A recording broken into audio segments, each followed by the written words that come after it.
Fiona Kennedy, Director of Greenwood Mentors Limited, and this is Michelle Sfire, also from Greenwood Mentors, who's helping me today.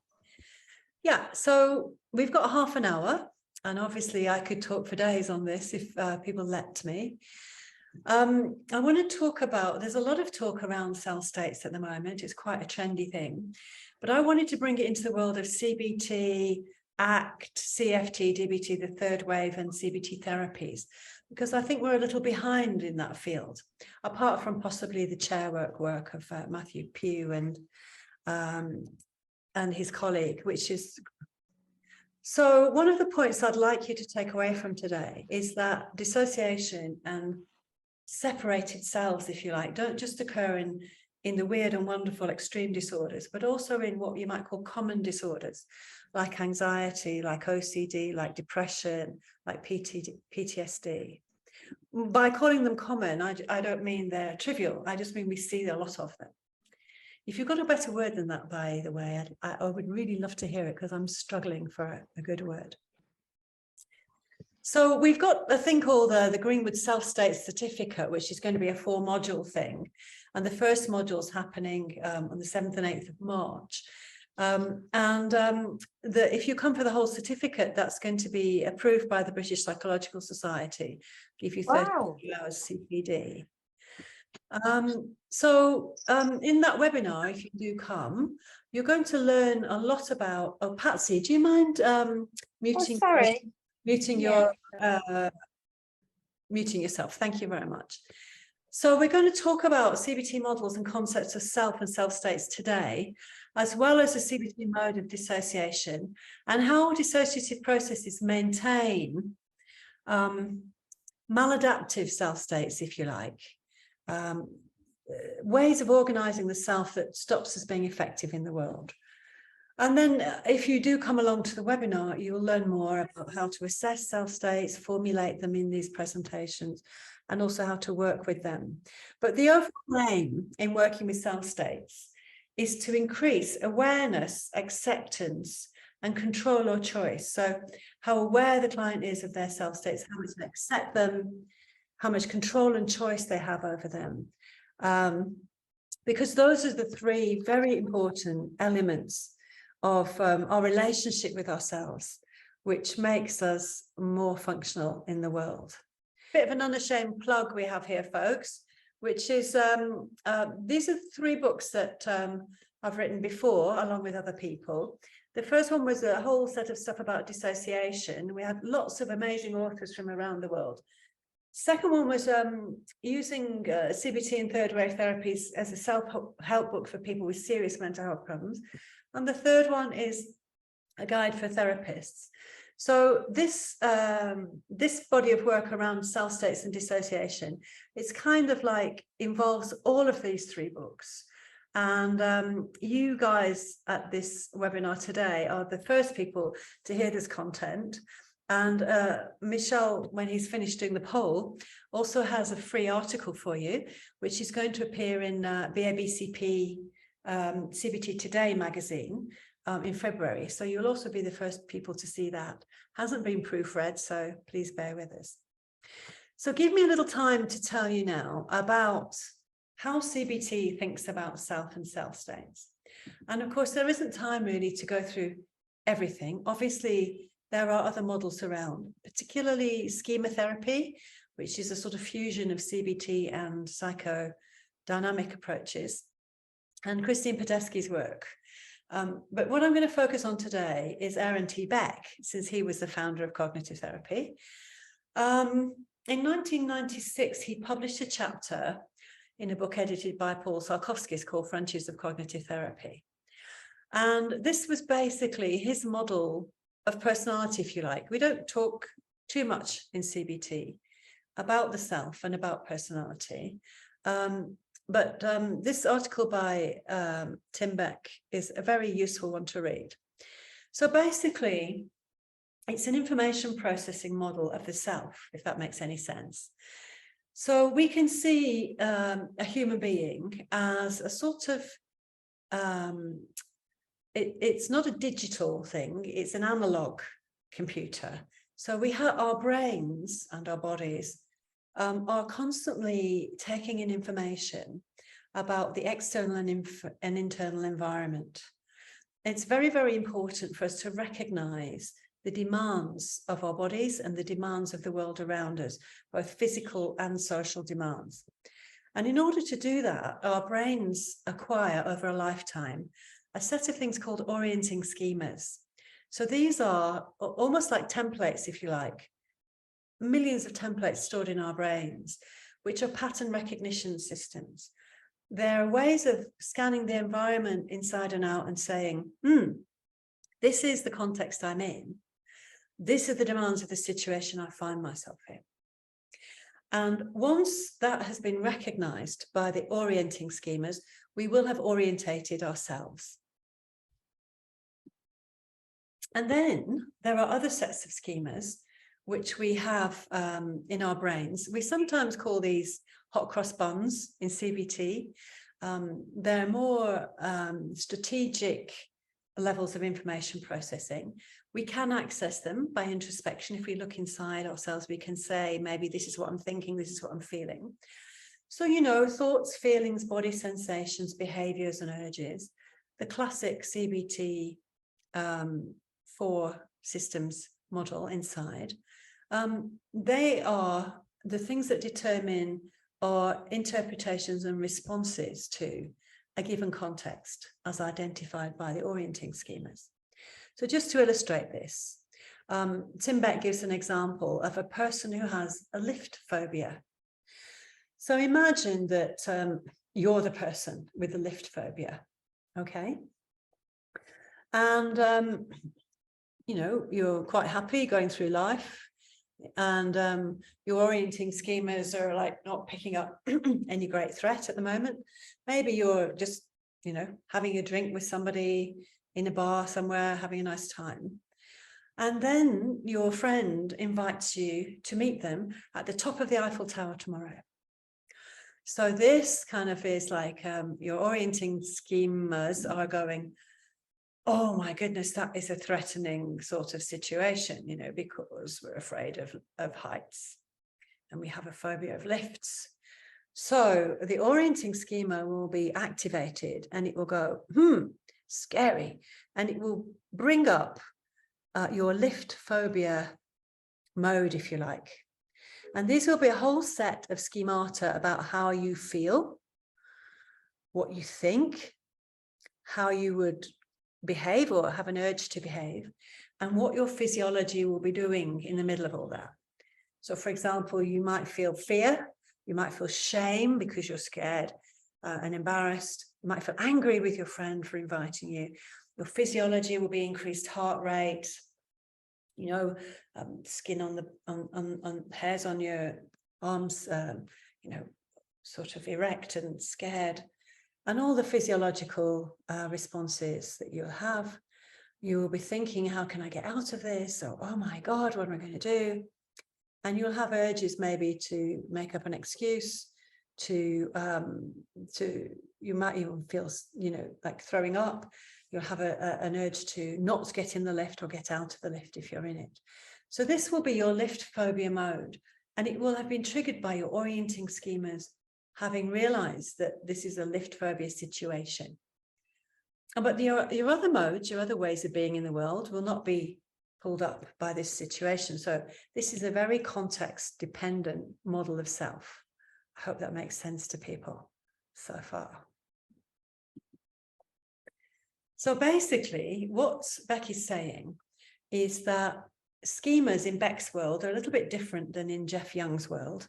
They are basically underlying neurological structures, so hardware, or software, so pathways that have been programmed, which recognize messages from the body and the environment, and they respond appropriately.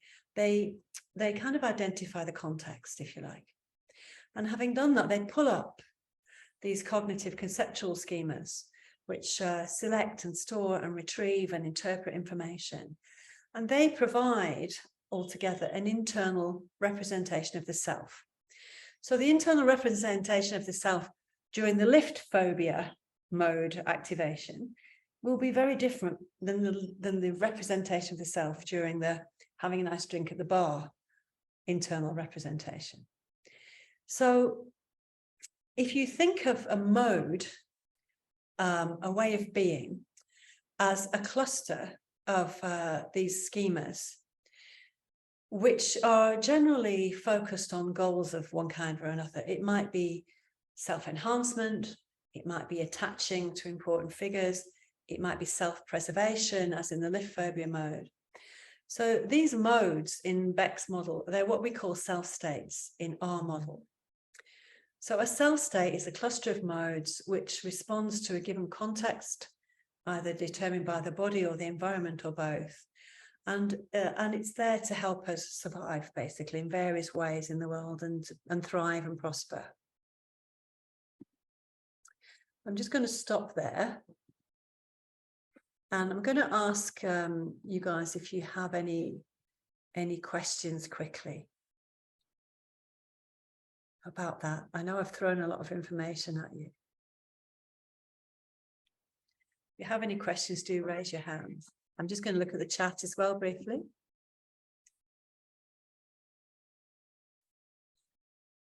So Michelle's put the link for the event and the CBT Today article on there for everyone.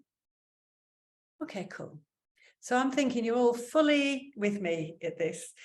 And I'm hoping that that's true, because I've had a lot of practice presenting it, and yet I realize it is asking a lot. So I want to just take this a little step further now with you.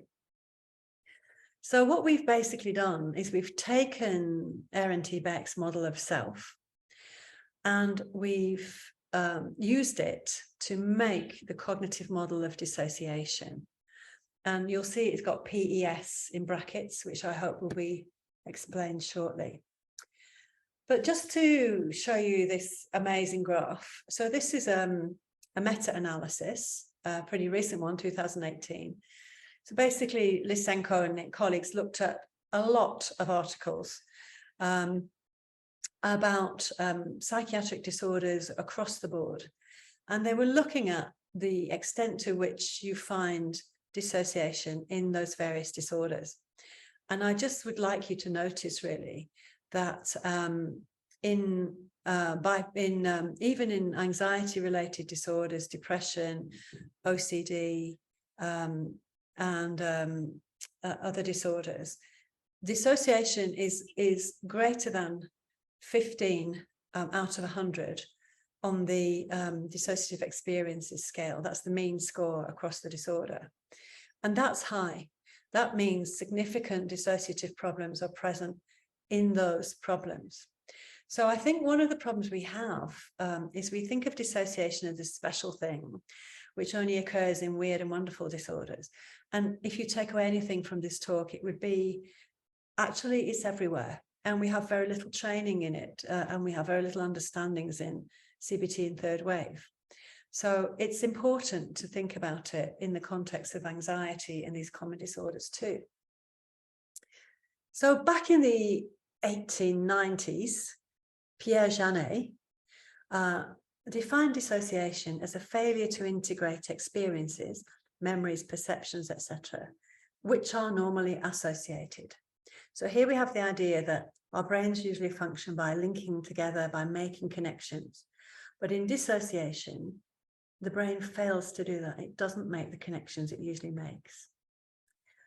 And the second thing he said about it is that the function of this might be to reduce awareness of intolerable information. The third thing he said is that these symptoms come from emergency biological responses. So we're all familiar with fight or flight responses, where the sympathetic nervous system is triggered and everyone gets ready to fight or run away. But if we get trapped in a helpless situation where we can't escape, it's really not evolutionarily or survival-wise a good idea to be fighting or running away. It's a good idea to freeze and shut down.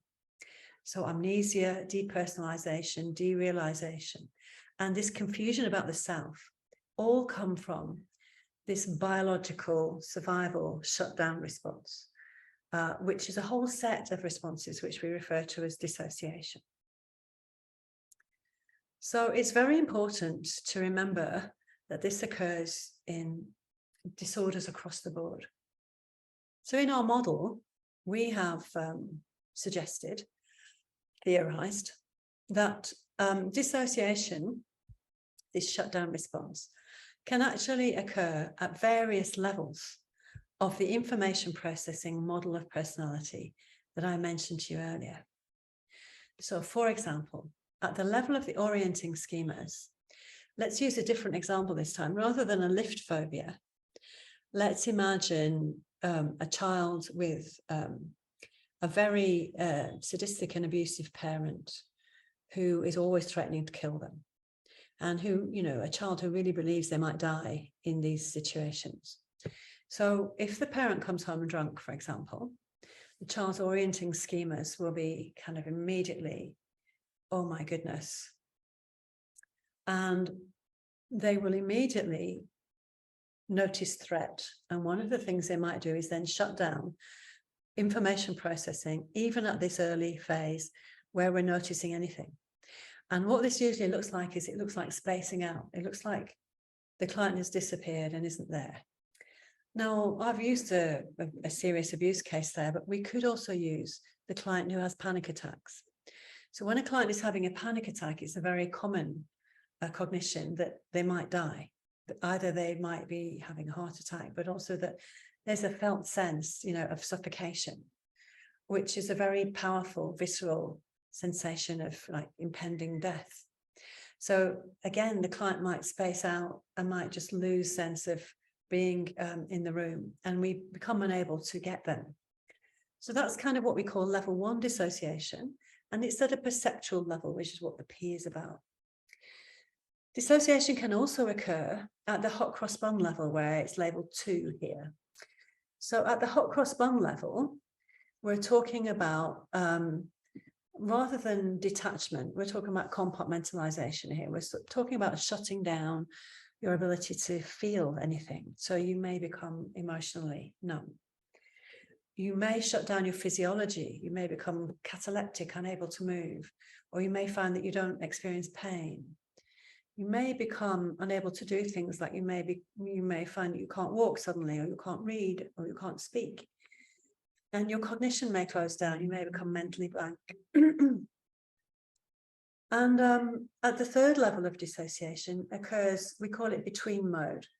So this is dissociation at the level of the personality. So if you think about growing up, for example,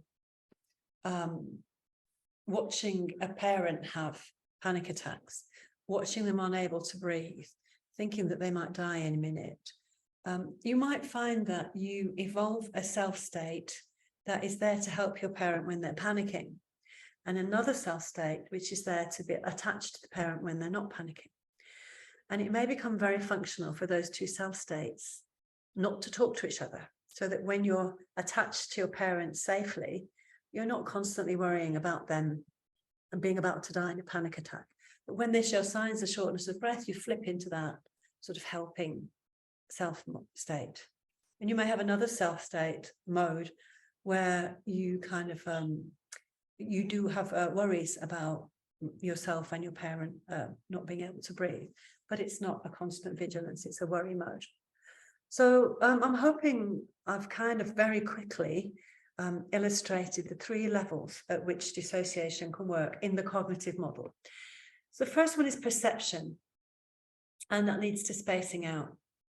Now, one last thing I'm going to throw at you, and I promise it's the last one, is that dissociation is always incomplete. So as well as shutting down, it also leads to kind of leaking. But it leads to leaking in a form of intrusions. And these intrusions are usually don't occur when the client wants them to. They don't occur with an act of will. So as well as spacing out, we can get intrusive images at this level, like flashbacks or things you don't recognize as flashbacks, which we would call hallucinations.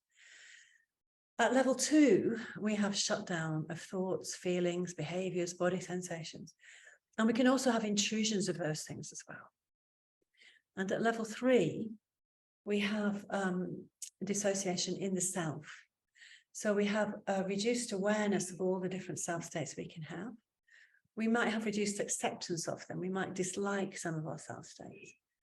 And we have reduced control. We can't decide which self-state we're in from moment to moment. So, for example, the client with anxiety cannot decide whether or not they're going to go into panic mode or not. It's simply triggered by the environment, and they lack control. So I won't go through this slide. It's a bit complicated, but it basically lays out all of the different things that can happen at these different levels. And you will have a recording of this session, so you're welcome to go back and have a look at it, more at your leisure with more time. So as I said before, dissociation occurs across the disorders. And the first webinar we're doing in March is going to be around anxiety, depression, OCD, and panic, as well as PTSD. This is kind of like just a way of thinking about self-states, which I want to leave you with. So a person with good enough upbringing, not too much adversity in their background, not too much trauma, loss, could be described as having a coherent self. So as other therapists say, we're all multiple. We all have different ways of being in the world, but they all hang together and they're all called me.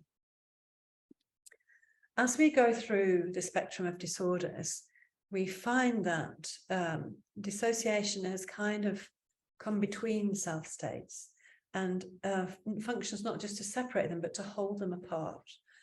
And it's quite functional. So in the example of the child with the panicking parent, the child doesn't want to spend their whole life in a state of emergency about their parent.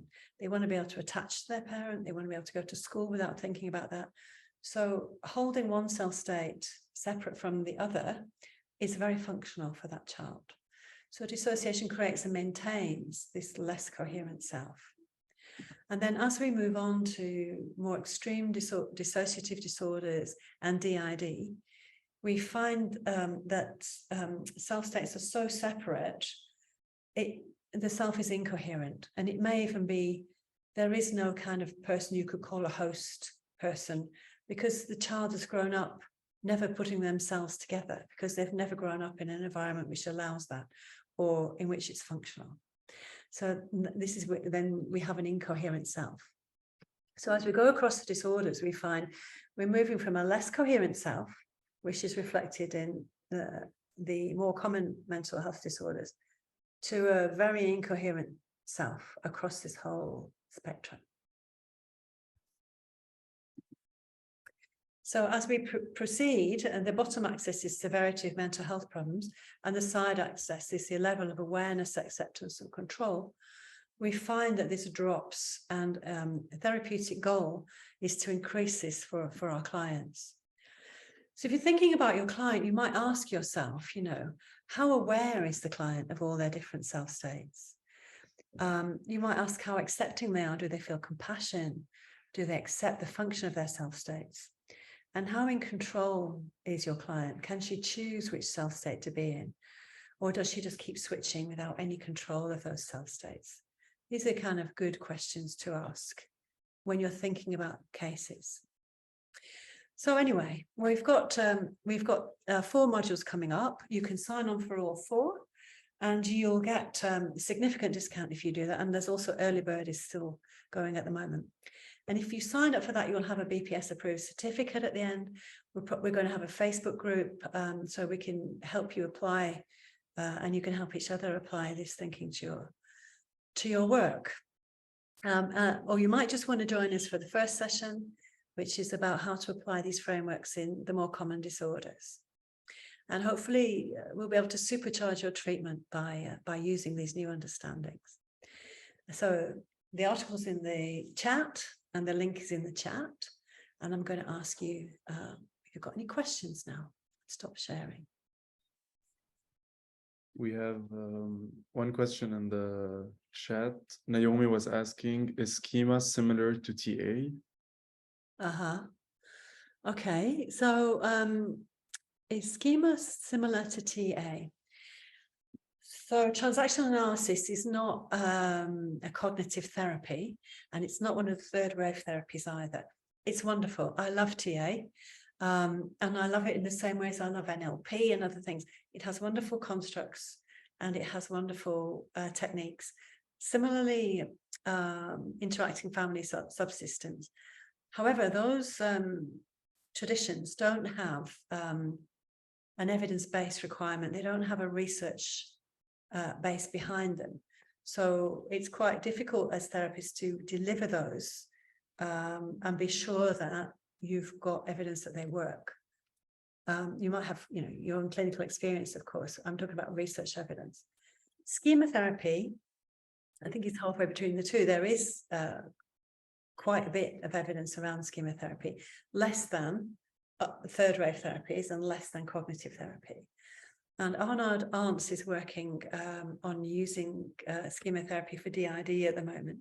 I'm just reviewing a paper of his for an article for a journal, and it's great. So schema therapy has got lots of useful things to say. And again, schema therapy is a cross between CBT and more psychodynamic ways of thinking. Yeah, so I don't know if that's answered your question, but that's kind of how I see it. Is that helpful, Natalie?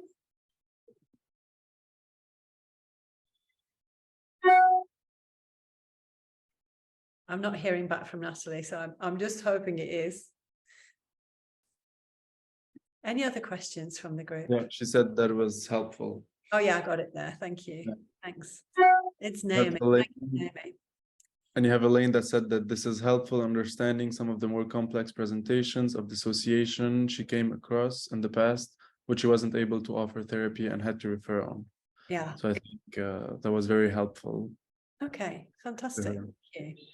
Okay, so you had I don't know how many polls you've done because I'm not seeing them. I've done the poll. We still have the last one, the second question again.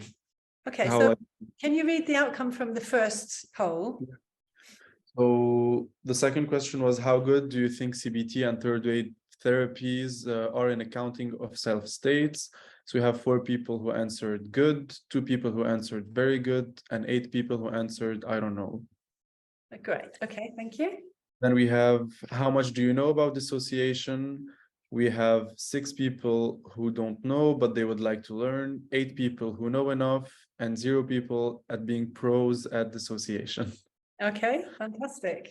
And now, after hearing Fiona's presentation, I'm gonna send you another poll of how likely are you to come to the webinar if you thought that this would be more interesting than you thought. So we'd like to get your opinion on that.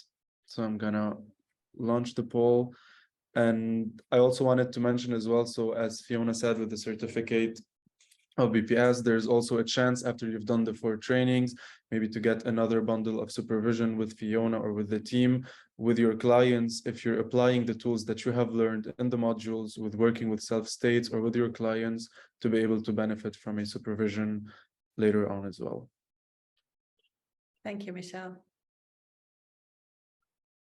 Are there any other questions from the group or observations? Sheila. Yeah, thank you so much, Fiona. Fiona, I'm just wondering about the disassociation that we sometimes see in our students who do quite a bit of substance abuse. And I'm thinking particularly of the students who are using ketamine. Do you want to just say a word or two about that? Yeah. And I'm very interested in. Thank you. Yeah. Do you know what, Sheila? I had a massive, massive car accident where somebody drove their car over me. And I was in such pain when they took me to the hospital. The nurse shouted ketamine and they gave me ketamine. And so I spent the next hour like thinking like I was just the brain and I was not a body at all. And so I had my own kind of personal experience of dissociation with ketamine, and it was very, very powerful.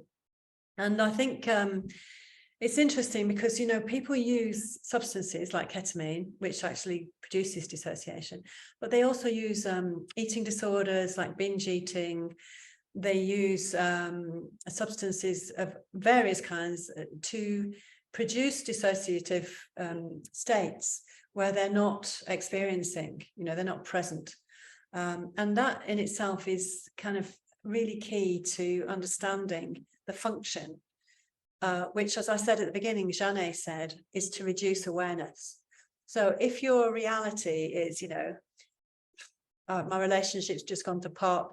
I've got an assignment which needs to be in tomorrow. I'm tired and I need to sleep. I can't cope, you know, I'm behind on my rent. If I take some ketamine, it all goes away, you know, and so it's so powerful. And there are most of the, you know, addictions that we work with will often have a dissociative function, or they're used alongside dissociation as a coping mechanism. They've got a similar function, but they're working in a different way. Does that help? And that brings me to my other question, Fiona, that in many ways, our dissociative states are coping mechanisms. Yeah, well, they're ways that we usually learn in childhood, and we learn them when we're helpless. Because, you know, if you can get away from an aversive state, it's good to get away from it. If you're helpless, dissociation is the thing to do. You know, if you think about a rabbit caught in the headlights or a mouse cornered by a cat, they freeze. You know, it's a biological reaction, and it's the thing to do. The problem is it gets negatively reinforced, as we've just talked about, it by people, you know, by escape. And so if you learn it in childhood, you tend to use it in adulthood as your preferred way of coping. Yeah. Thank you very much. Thanks, Sheila. So there's some more comments in the chat. Oh, and Michelle's talking to everyone. Well done. Yeah. Thank you. Okay, wonderful. So any last comments before we go away? Any takeaways? Catherine's made a comment. Cannabis gives the illusion of being super aware, but it's still a coping mechanism to escape. Yes, thank you. Thank you, Catherine. Thank you. Okay, so I'm going to wrap the webinar up now. You will receive a recording of this, so you can kind of, I know that it's packed with information. So, you know, and I know that, you know, doing it 2 or 3 times is often helpful. So I hope you found it useful, and I really thank you for your time today. I've really appreciated you coming along to listen to me, but I'm sure there are lots of other things you could be doing. So thanks, and we hope to see you at the training. And again, thanks very much for your time and your interest.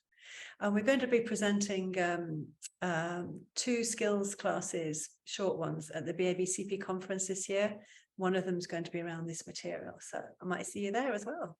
And that article's coming out in CBT today in February. So take care, folks, and thanks a lot for your time. Thank you for joining. Bye-bye. Thanks a lot, Michelle, for your help. Thank you.